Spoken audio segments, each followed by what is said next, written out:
Bismillahirrahmanirrahim. Assalamualaikum warahmatullahi wabarakatuh.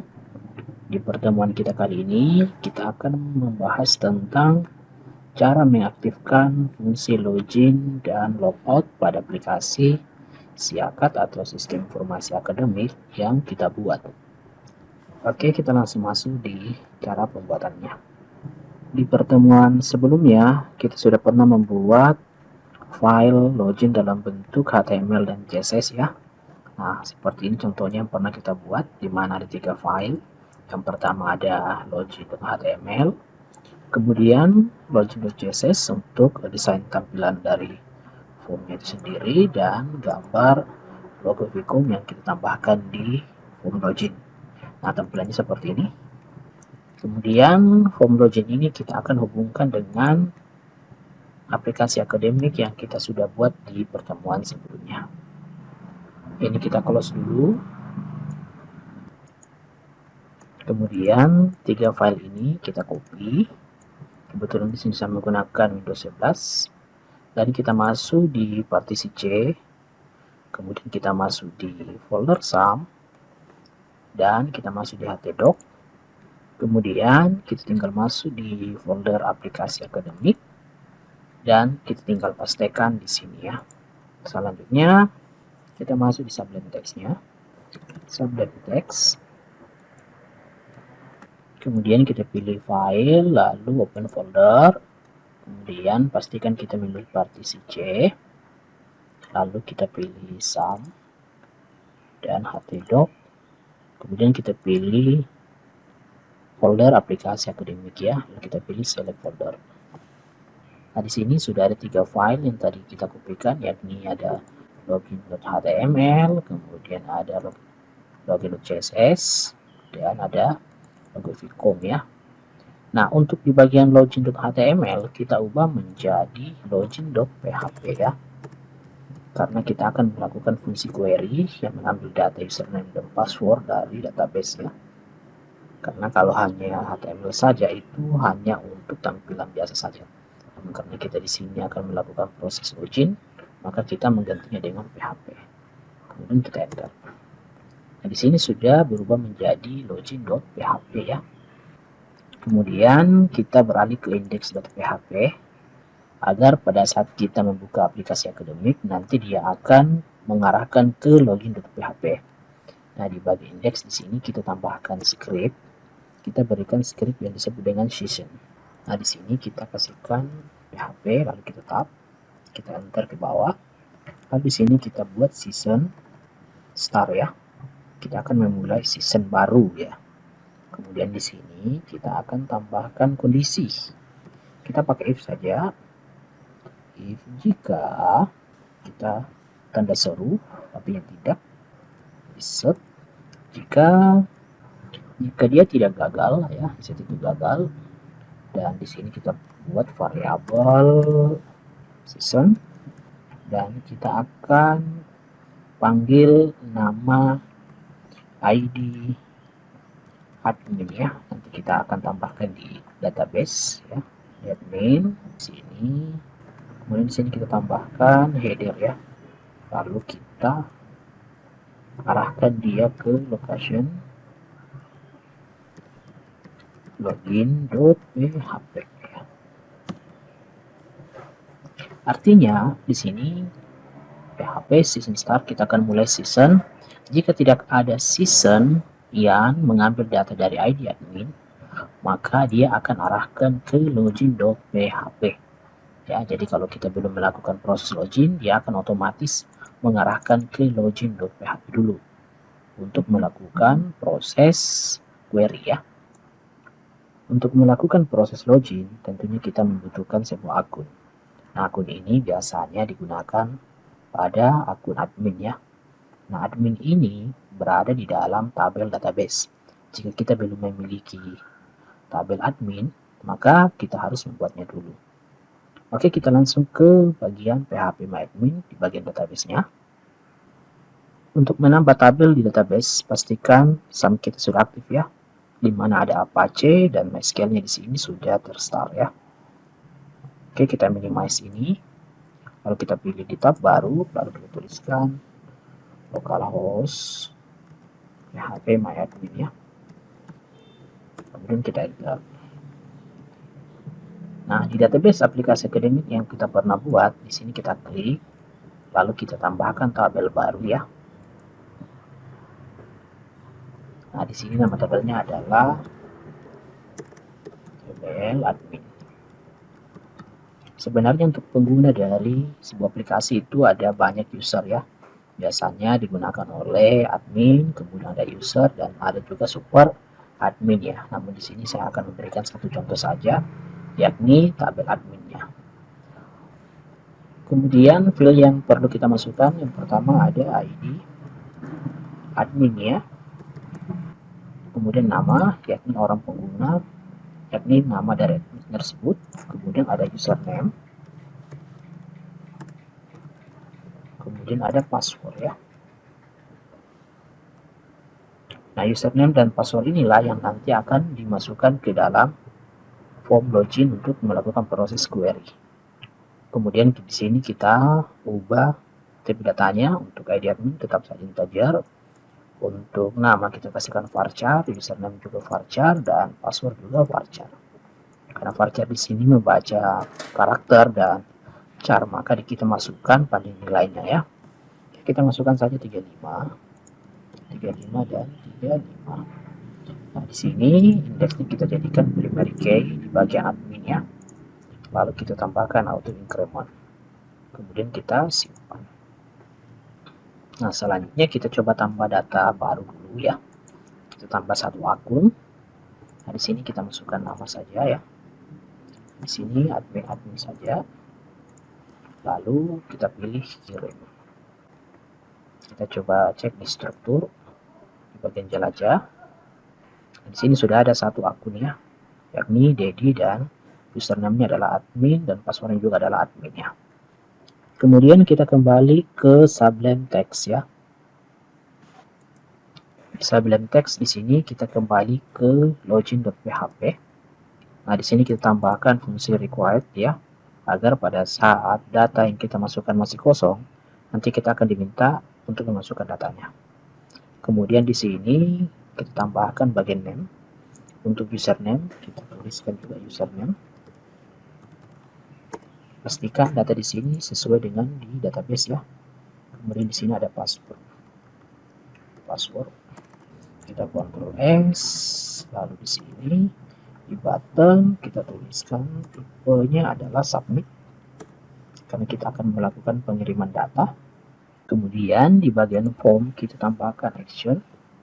Kita akan menggunakan actionnya dari aksi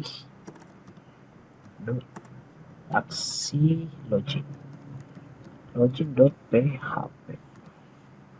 Kemudian di sini kita tambahkan metode post ya, karena kita akan mengirimkan data. Nah, ketika tombol login kita klik, maka dia akan mengarahkan prosesnya ke aksi login.php melalui metode post ya, karena kita akan mengirimkan data yang kita kirim adalah username dan password ya. Nah, selanjutnya aksi login.php ini kita copy dan kita buat lagi file baru. Nah, di sini kita Ctrl S, lalu kita pastikan aksi login.php, pastikan dia berada di folder aplikasi akademik, lalu kita save ya. Nah, disinilah proses dari login yang kita buat. Nah, jika di bagian login.php masih seperti ini, artinya kita belum save ya. Kita Ctrl S dulu. Selanjutnya kita kembali ke aksi login.php. Nah, di sini kita tuliskan php loadup, kita enter ya. Kemudian di sini kita tuliskan kodenya. Pertama kita include-kan dulu koneksi.php.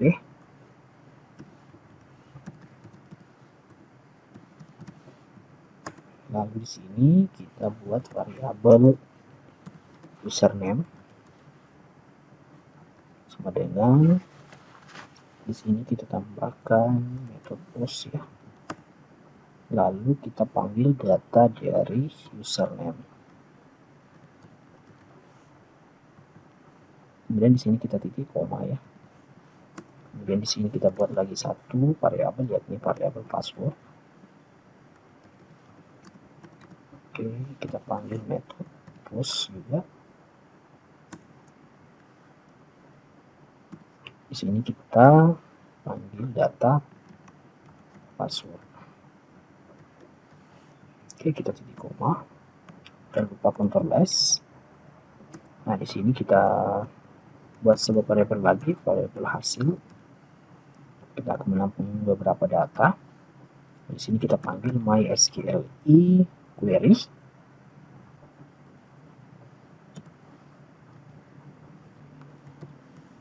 Kemudian di sini kita titik koma di belakangnya. Ctrl S, lalu kita panggil, lalu kita buat variabel koneksi. Nah, di sini kita koma dulu. Nah, kita tuliskan perintah select ya. Kita akan memilih data dari tabel admin ya, tabel admin. Kita cek dulu apa nama tabelnya. Tabelnya adalah tbl admin ya, pastikan sama persis tulisannya yang ada di database kita.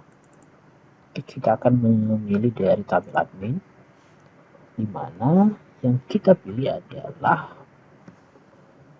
berdasarkan where pertama username ya, berdasarkan username sama dengan kita kutip 1, kita panggil variabel username, dan kemudian di sini password terus sama dengan kutip 1, lalu kita panggil variabel password ya, ini kita pilih, kita paste di sini variabel password. Kemudian di sini kita enter ke bawah, kita buat lagi variabel row sama dengan mysqli fact array. Oke, di sini kita titik koma, kita panggil variabel hasil ya, kemudian kita Ctrl S, kemudian kita enter lagi, kita buat kondisi if. Nah, di sini kita masukkan kondisi jika row, variabel row yang berisi ID admin dia tidak kosong, maka dia akan memulai session start seperti itu. Kemudian titik koma, kemudian kita hapus ini. Selanjutnya kita buat lagi variabel session. Nah, di sini sessionnya adalah ID admin, kemudian sama dengan variabel row ya.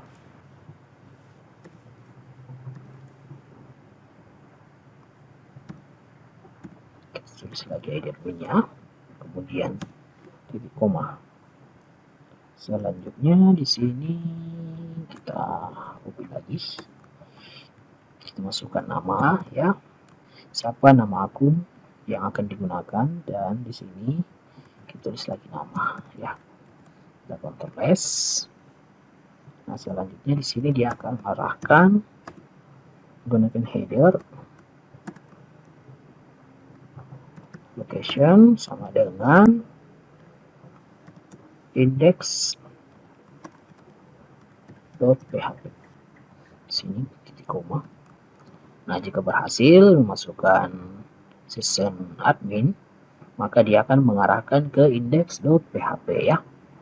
Kemudian jika gagal, maka dia akan arahkan ke login.php ya.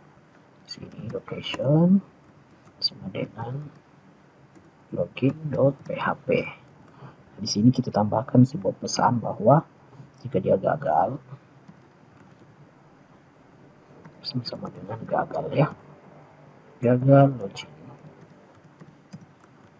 Nah, seperti itu. Kita Ctrl S ya. Kemudian kita coba kembali ke aplikasi akademik kita. Kita coba langsung refresh di sini. Maka dia akan langsung mengarahkan ke login.php ya. Jika kita hapus di sini, lalu kita langsung enter, maka dia akan otomatis mengarahkan ke login.php dulu ya. Oke, kita coba masukkan admin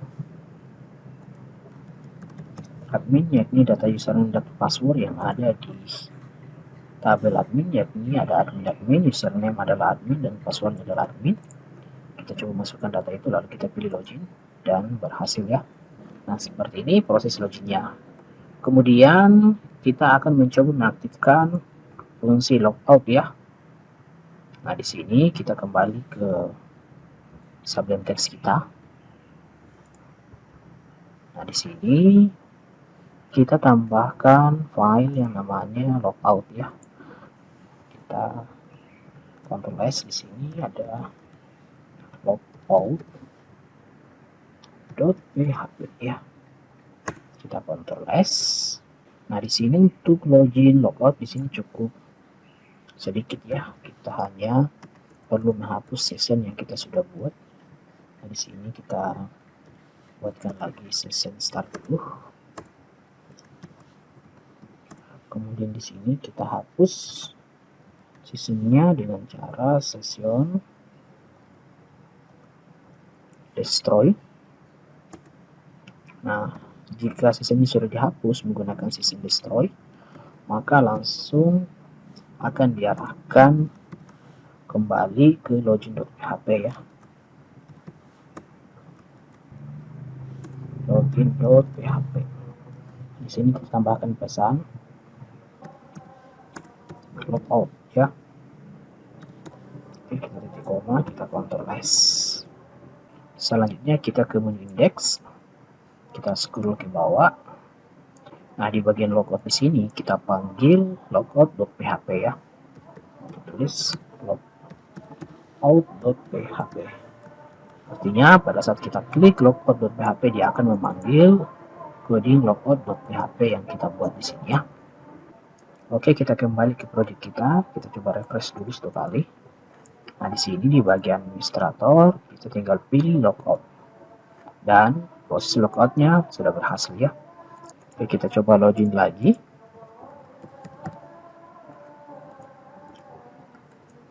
Dan berhasil ya. Kemudian kita kembali logout lagi dan berhasil. Oke, jadi seperti itu proses login dan logout untuk aplikasi akademik yang kita buat ya.